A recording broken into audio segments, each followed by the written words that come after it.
to behave without going 8 hours a day, 24-hour coverage. Because at that point, you're gonna start incurring more cost. We're able to do this right now out of the general fund without asking for a levy.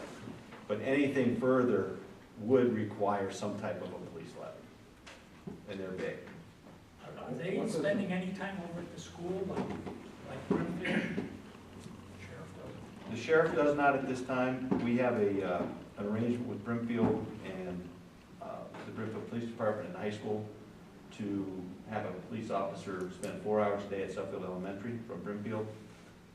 We split the cost of that officer in thirds with Brimfield and the school district. So that officer costs us $20,000. What does the fire department cost to operate? You would ask me that. That's It's gonna be what? I should know that figure. Half? Half of our thing, yeah, the fire department has most of the money. Yeah, Yeah, the budgets, the requirements, yeah. I should look at that. $2.5 million, half of it goes to the. Oh, I'm sure more than Yeah. half goes there, The- yeah. The fire department takes a lot to run and to run properly. believe it or not, every 5 years, every seatbelt in that building has to be replaced. By law, okay? It doesn't matter if they're worn, it doesn't matter if they've been in the sun or what. You could wax them every day and keep them in mint condition. By law, they have to be replaced. So, The the seatbelts. seatbelts. Vehicles, yeah. yes.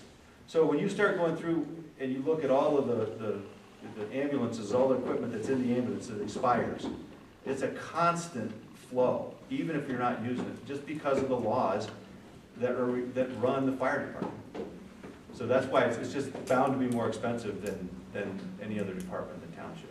How many full-time and how many part-time? One full-time. The rest are part, how many Everybody else is part-time are there? What's that? They range around 28 Yeah. members.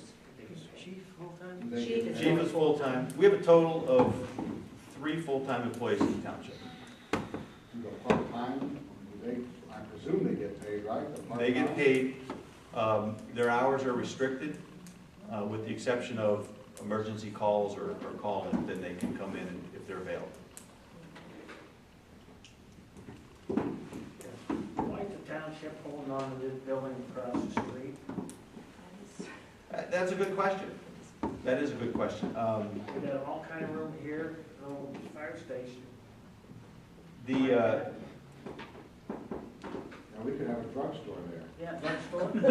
they're not beating down the doors to offer to buy the building for a drugstore. And part of it is, honestly, it is when it's when the right opportunity comes to sell it, there's a possibility we will. And I think you're gonna see in the future, the next 4 years, you're gonna see possibly some land and some building changes within the township. But it depends on how much things cost, how much we can get for it. Right now, as the sheriff department if we start going sheriff, we would use that building for the sheriff to set up an office. Somebody had mentioned water and sewer. Can you elaborate on that? Is that something that's being looked at? or- That's something I would like to have looked at. That was the discussion for the Tuscany project on Martin Road. They were gonna bring sewer down from Fish Creek and actually tie in to that point. In the years past, I've actually asked the commissioners about the Rivermore, that plant that's in there, if it could actually be expanded on. Of course, their story is no, and I said, why? Is it because of funds? And that's usually what you always get. Most of the time, they have plenty of property there that they can expand it out to. So that's, What's everyone else's thoughts on that? Why do we want water and sewer? well, personally, I would say that we have some systems, septic systems, in some of our smaller allotments that do not have central sewer right now, that have been failing over the years. Eventually, things are gonna happen where the township will be forced into doing something. I mean, you can't get away from that forever. And if you want some kind of business, most places, they bypass our township if they're looking to put something in because of having to do some kind of plant. If you look at what the Double D has, they have an enormous amount of money they have to put into that plant every year. Same with Dave Duma, he has to put a lot of money into his plant to actually keep it operational. He told me before that probably in the long run, it would probably be cheaper if it was sewer to his property there where he has his business, for what he has to spend every month to maintain it. What's everyone else's thoughts on that? Well, I agree with Dave, that's the kind of the linchpin to economic boom. Whether there's a demand for that boom today or not, you do have to have some water and sewer accessibility. That's kind of what stopped any big project from going on in Suffield in recent years. I agree.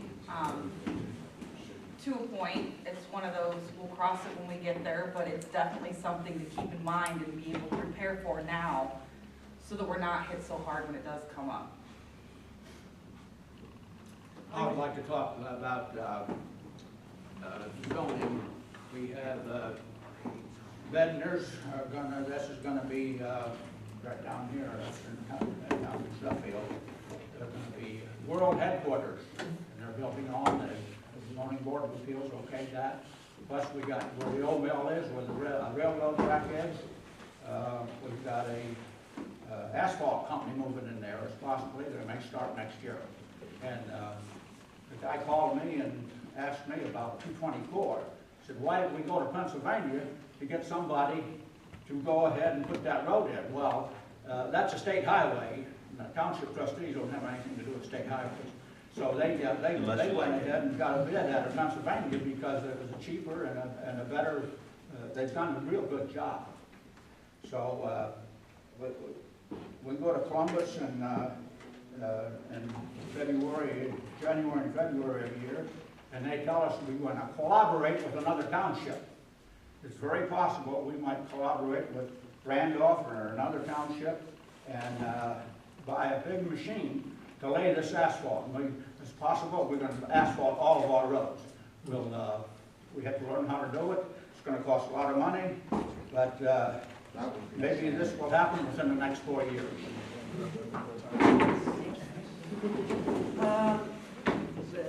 At the present, there is no state law. We, as a township, we do not have to put sewers in. If there's allotments have problems, and then they can address it at allotment. I'm against a township like sewers. I'll tell you why. It's nothing but an expense. You read the Beacon Journal, there's communities all around us. There's always only what you read about sewers is the rates are going up, the rates are going up, the rates are going up. For sewer, for water, if you have a sewage problem, fix it, okay? That's all I gotta say, is that I don't believe the township, the people in the township want to be paying out the minimum probably $40 a month from what I read in the paper from other communities, and they say is, they go up to 120, there's always somebody looking to raise your rates when you have something like that. I'm against it. I believe it. Well, the people of Suffield need to decide, do we want to be a nice bedroom community, or do we want to have a lot of businesses around here in our neighborhoods, create noise and traffic and everything else. What is left unsaid in this is that we will not collect any taxes as long as we're a township from any business. It doesn't go to nothing goes to the township, it goes to the county and the state. There's some sort of romantic idea with some people in leadership here that, we want to have businesses. Well, if your house is next door to one, I don't think you're too happy there. Let me tell you, back in the early 60s, right across the street from me, there used to be farmland. And my dad came home one day and said, you know what, the township trustees, they're allowing a trucking firm to go in there, okay? Now this was a cornfield, and then after the trucking company left, there's trash haulers in there, and the people this R&R that just left, they would be out there literally. They fix their trucks. They would be out there 7 days a week, holidays, Friday night, Saturday. It doesn't matter. They start around midnight. Banging on these trucks and hearing impact wrenches and people yelling, they're dropping crates and everything else. Well, you know what, the trustees did this on their own. We're supposed to, because we lived across the street, we should have been notified. We never had a chance to try to stop it. but it just made the people around there